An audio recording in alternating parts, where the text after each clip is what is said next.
a skirmish-focused one here.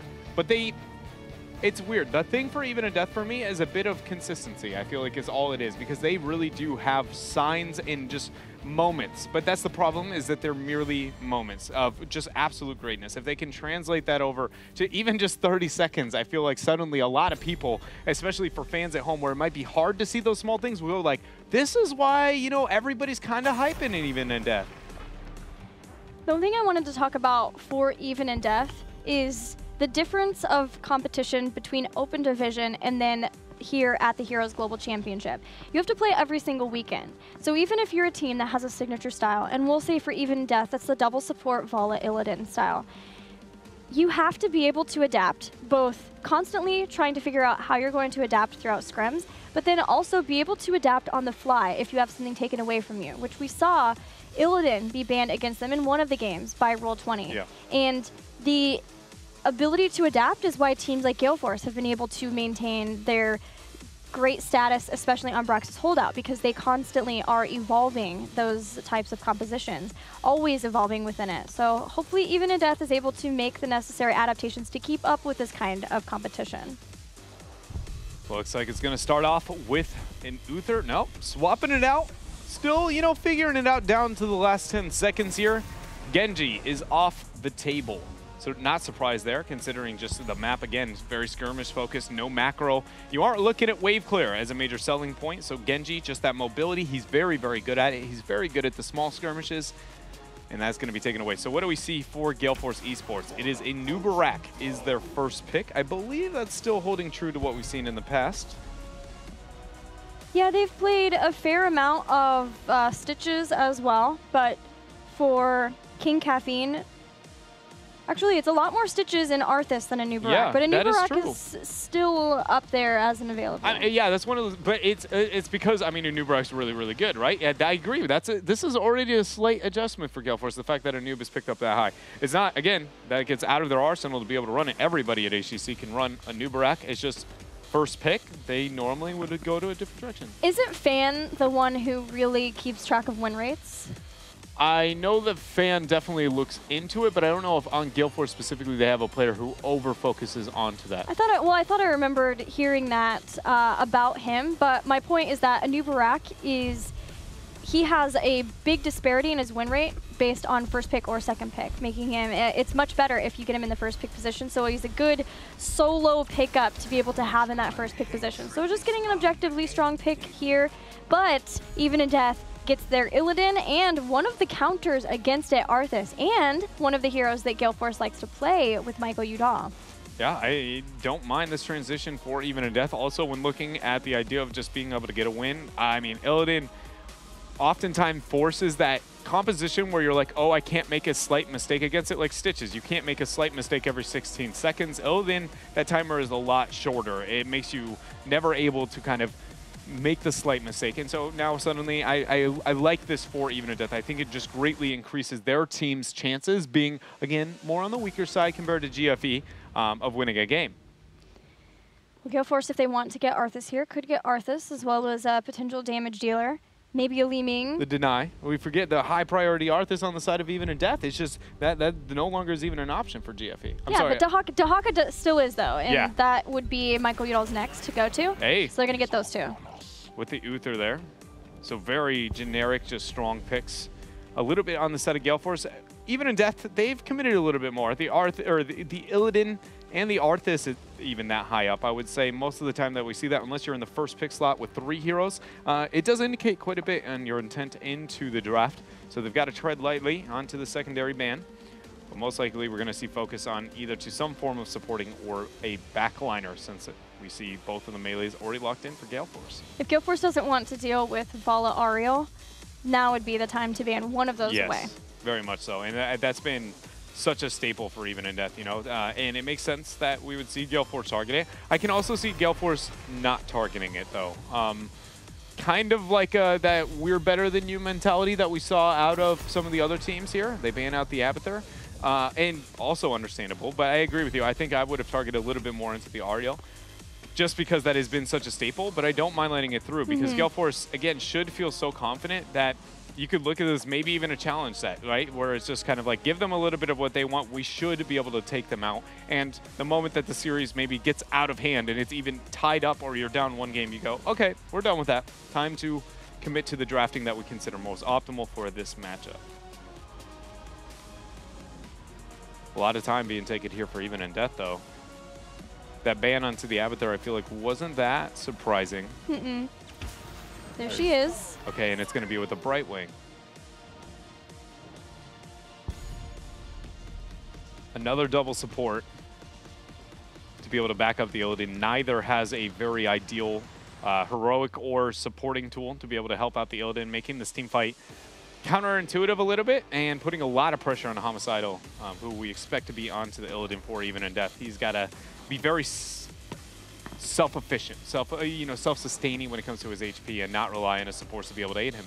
The one game so far that Even in Death have won in all of HGC was versus Superstars. It was on Sky Temple, and it had Ariel Brightwing Illidan. Nice. So it is something that at least they are very comfortable with, and that you can't ask for much more for that than them to be able to get all of their comforts like this, the way that they've been able to draft.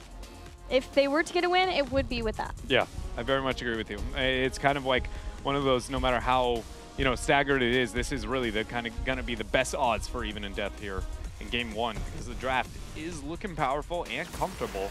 On top of it, Falstad Li Ming is the last 2 picks for Gale Force eSports.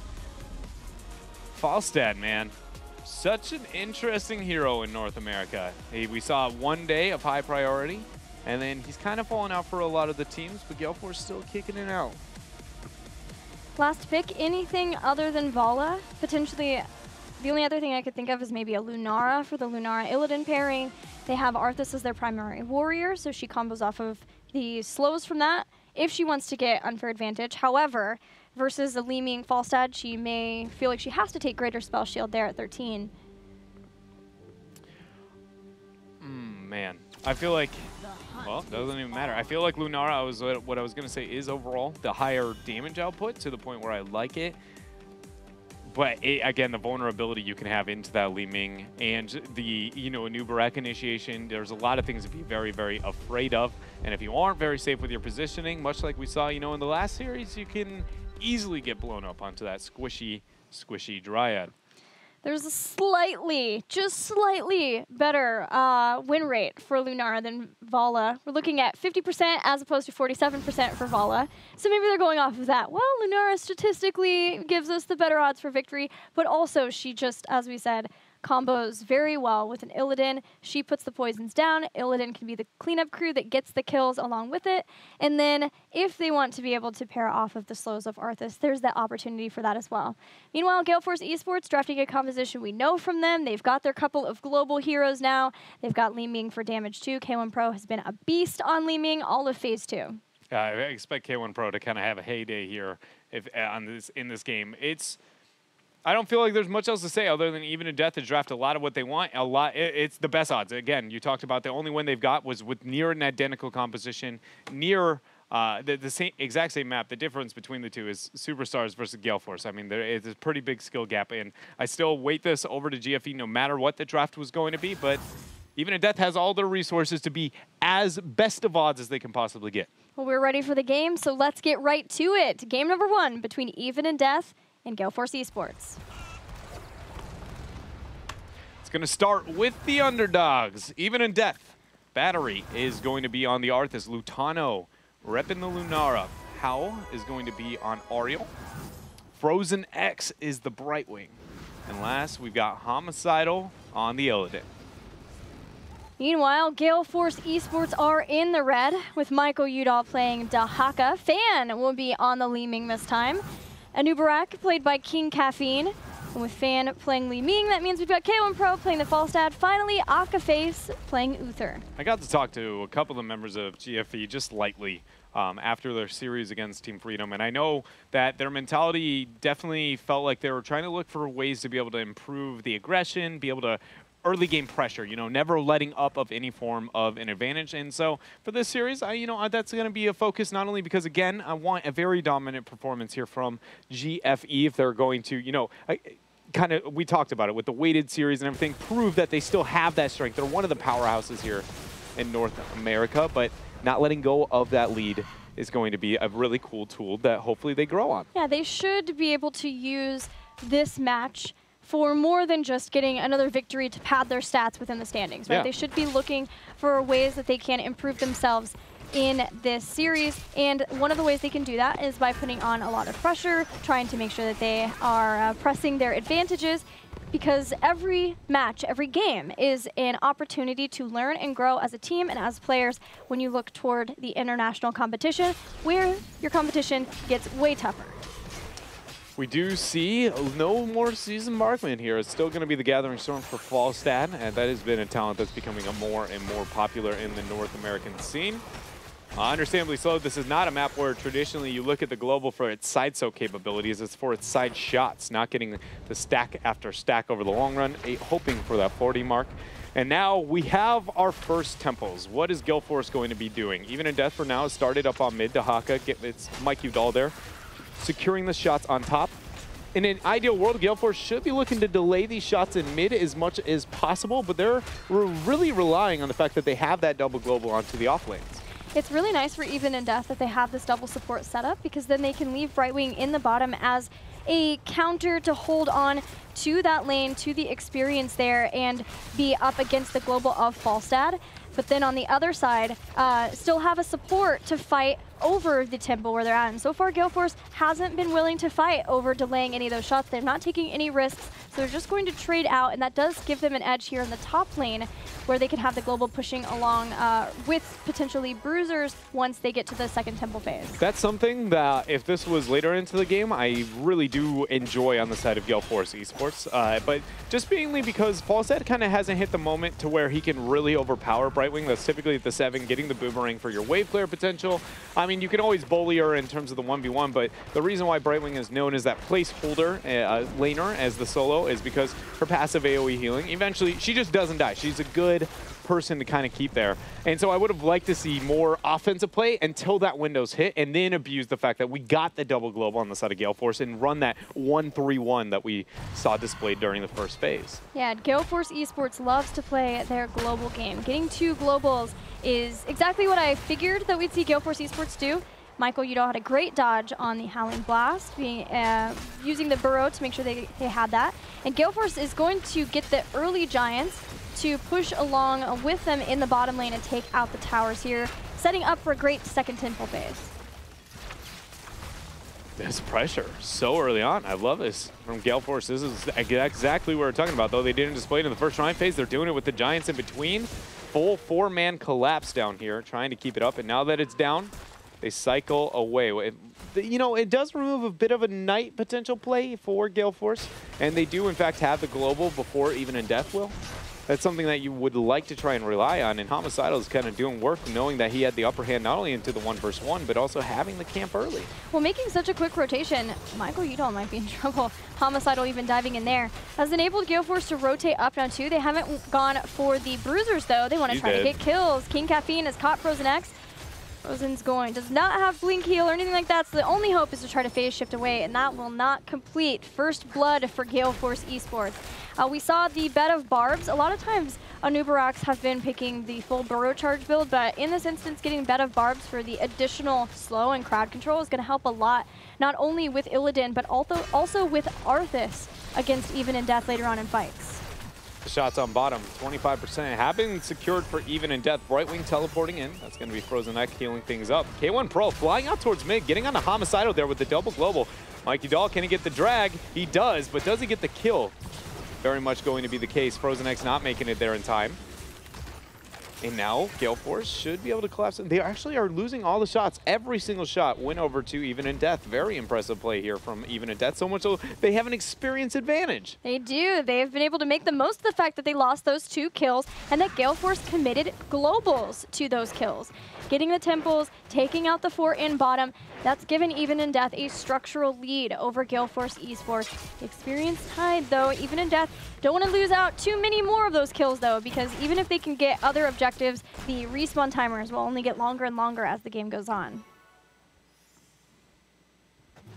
I'm a little bit scared for Gale Force eSports, Gilly. This is very, very passive for the first two phases. Like, so not only for the first one, like the rotation down with the Giants, I complimented it. I talked about it a little bit, and I really did enjoy that. But the fact that that's another case where K1 Pro was a global in the lane that, you know, everybody wanted to be in. If your idea was to side gank and then use the globals offensively, then K1 Pro's got to be up in the mid lane. You never want to use that for the kill elsewhere. So I'm not even saying that, like, obviously they're getting kills. The game is 50-50, and it's still very much Gale Force's game, like, in my opinion. But it's not nearly as clean as what I was aiming for, or at least what I would like to see. Well, maybe it is just that it's the first game of the series. Gale Force did suffer a loss to Team Freedom. So they're giving their respect to Even in Death on Even in Death's battleground with Even in Death's composition. And EID now has Heroics. It is the hunt over Metamorphosis, Sleeping Strike 2 to try to guarantee the kills on people who get low. Holding on to the heroic ability for Brightwing, a potential for Emerald Wind to give them more boss control. The Divine Storm will help out for that on Gale Force eSports side. And looked like Li Ming and Brightwing were playing chicken, but in the end it was Emerald Wind. Drag, stun coming out. He's going to pop Army. Aegis buys a bit of time, but I think he's going to be going down. No, the Emerald Wind. Cocoon's drop for King Caffeine. Hunt. He gets hunted on Homicidal. Might be able to get the pick. Gust is not even going to save a soul. And now a new Barak is down. King Caffeine going out a bit too far, and Even in Death squashes the bug. Very well done from Even in Death to save Battery when it looked like he might go down. Now Homicidal needs someone to friend or foe to. He's going to jump over the wall and just barely makes it out alive. Gale Force eSports close to being able to get a kill to try to tie things back up, but this whole time, Even in Death have moved into position to start taking one of the two temples available. And now Frozen X has the opportunity to teleport out whenever needed. This is a bit scary for him, though, because that is one of the matchups. So since there is a double global on the side of Even in Death, Gale Force, every time they see one of those shrines off on a different aspect of the map, they've got to be going, which global very much is that? If you don't have the eyes onto the Illidan, you should be assuming it's Illidan, because he, you know, he's more effective off on his own. Brightwing wants to be into the 4, and she doesn't win 1v1s, and that was exactly what I was thinking was going to happen. That's why you want the Illidan, is because at least he's got a chance. Brightwing, she just dies. A lot of people moved off to the map. The best thing for Even in Death was to just give up that kill and force Dahaka off of the top temple. Get the rest of the shots here, and they will do so, and they actually get him off for more of the shots that Gale Force were able to push away Brightwing off of the bottom. So Even in Death are hanging into this game largely because they're doing something that we have praised Gale Force in the past, which is cutting their losses. Yeah, and now Even in Death, though, is sacrificing only mid-tier kills on globals for a lot of shots. I actually feel like this is one of the few cases where that kind of all-inning the core, but it's going to be worth every suicide we've seen out of Even in Death. I do feel is a trade-up for the most part. And Gale Force hasn't had the opportunity to do much about that. The only way Gale Force can actually stop it is not being so late on these rotations. They are about 30 seconds behind every shrine on Even in Death. It's an interesting approach when you think about the fact that Even in Death has drafted a double support with the carry, the Lunara, Illidan, and Arthas. You would think these 5 want to stay together, but they had to draft a composition that also could deal with Gale Force eSports and how they approach large battlegrounds. And in this sense, being able to get the hunt with Illidan and having Brightwing as the second support has let them be able to do that. Yeah, if that is actually what Even in Death is trying to make happen, I'm beyond impressed. Yes. I've only seen one other team in the world that I think did it one time. Where they intentionally suicide a fight. It was E-Star at the mid-season brawl where they intentionally take a fight at one part of the map, 4 versus 5, because they know the trade-off of losing one hero is worth the slow stall out. But I don't know, right now it's just Gale Force again, kind of slow trying to find their way through, and Even in Death is making work of the map between their globals. Even so much so that, you know, the Emerald Wind gained value into the last fight, catching out Battery. Gale Force just doesn't have the focus fire yet necessary to be able to win these fights yet. Talent tiers, though, are escalating, and that might change. You know, Falsad and Li Ming get stronger and stronger. Brightwing gets a bit better when it comes to the CC post 16. But no huge power spike, I guess, for her, you know, when it comes to survivability and sustaining through that damage. Yeah, I would say for 16, looking at Even in Death, it's marked for death with Illidan, and then especially getting Will of Heaven to go along with Lunara, especially since she, again, went into unfair advantage. She has that extra damage whenever enemies are slowed from her poisons, and that pairs so unbelievably well with a Frozen Tempest from Battery. So in those 5v5 setups, things will look good for Even in Death as they're continuing on towards 16.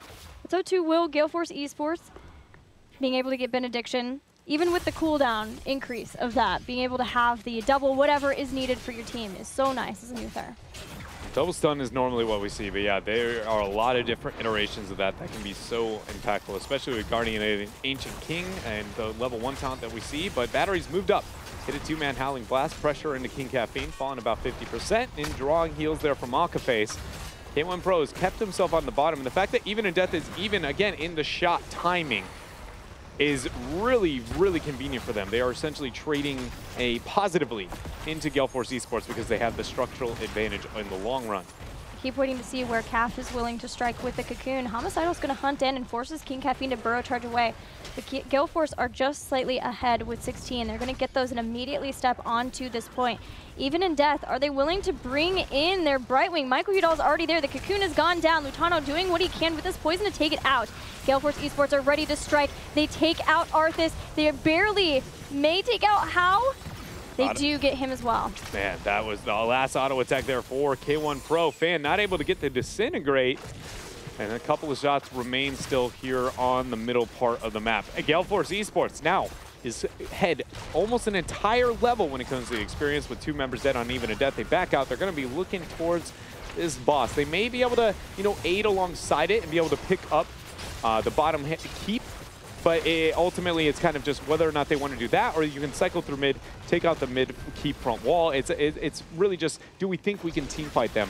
Because you're against Illidan, the safer call here is to go mid. You don't risk the death chase potential of the composition that Even in Death has. Yeah, there are a lot of different options that that Gale Force eSports can do along with this boss. The big thing comes down to the fact that Gale Force were able to force a fight with Cocoon before Even in Death had 16, just before, and Even in Death kind of waffled around that area. They didn't just want to give up the tempo in the shots, but instead ended up losing not only a lot of the shots, but the boss and potentially their keep as well. All right, so moving up here to the keep. It's going to be going down pretty easily here. Nice little giants behind it, and it's going to increase the siege damage here on the bottom half. So first keep of the game over to Gale Force eSports. Still find themselves the full level. There's a chase between Akaface, Falset's flying in. K1 Pro is going to be there. They only have to interrupt the... he can teleport out. They have no CC. He's out. See you, nerds. Baby! That was such a big misplay by K1 Pro and a beautiful use of the teleport from Frozen X. I was just saying, the only thing you have to interrupt is the teleport. That's the only way Brightwing survives those type of circumstances. Poor Brightwing thought she was going to be down, but she, in fact, was not out. And Gale Force eSports, though, they still have a big, significant lead, and that being that they were able to take out the first keep of the game. Only one temple activating in this next phase.